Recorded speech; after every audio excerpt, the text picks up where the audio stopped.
Hello and welcome back. Let's do a proof. We are given in the diagram below, SU is perpendicular to SW and ST is perpendicular to SV.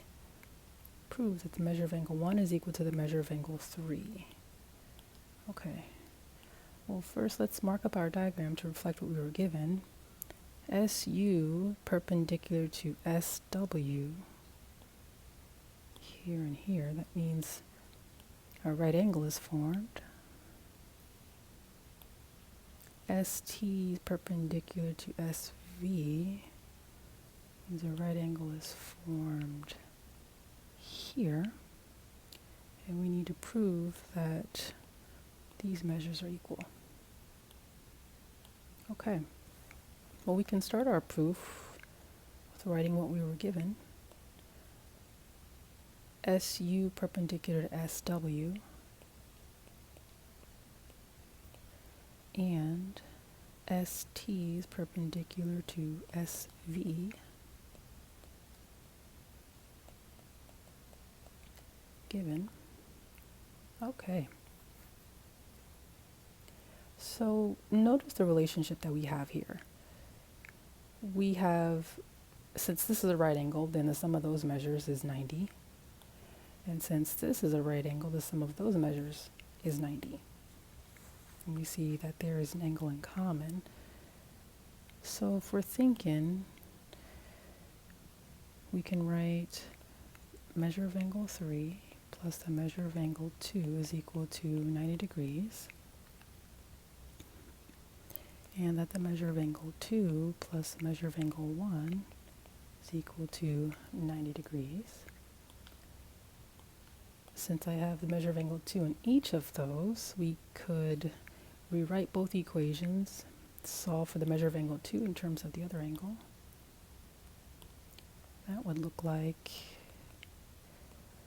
measure of angle 2 is equal to 90 degrees minus the measure of angle 3.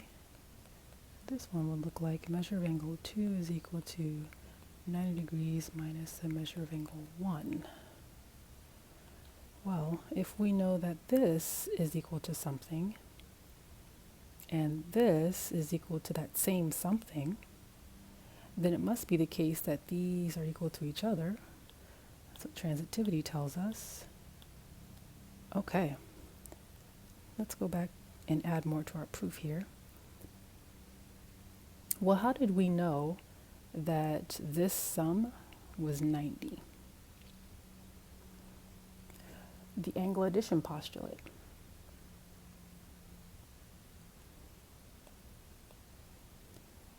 So measure of angle 3 plus the measure of angle 2 is equal to 90 degrees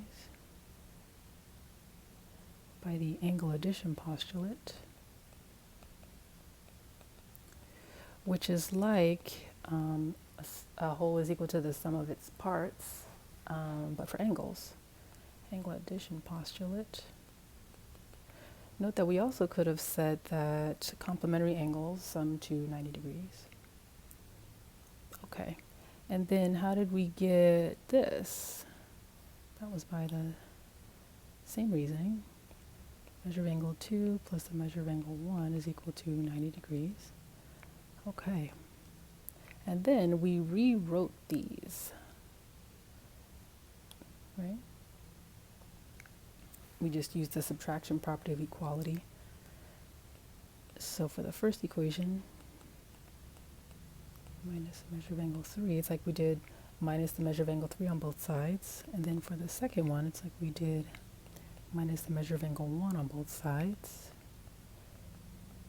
The subtraction property of equality tells us that's legit because if we subtract of equality, if we subtract the same amount from both sides of an equation, we have an equivalent equation.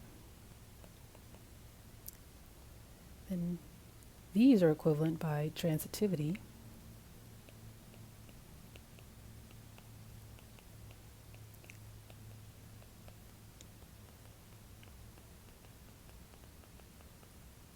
Okay.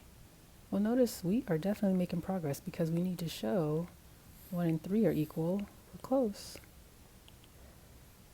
Let's keep going.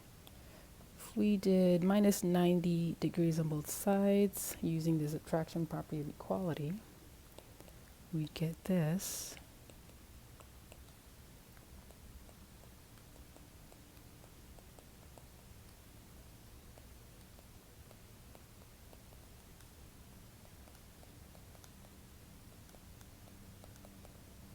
And we don't want negative measures, we want positive ones. So if we divide both sides by -1, we get what we were supposed to prove. We know that that last move we did was legit because the division property of equality tells us if we divide both sides of an equation by a non-zero number, we have an equivalent equation.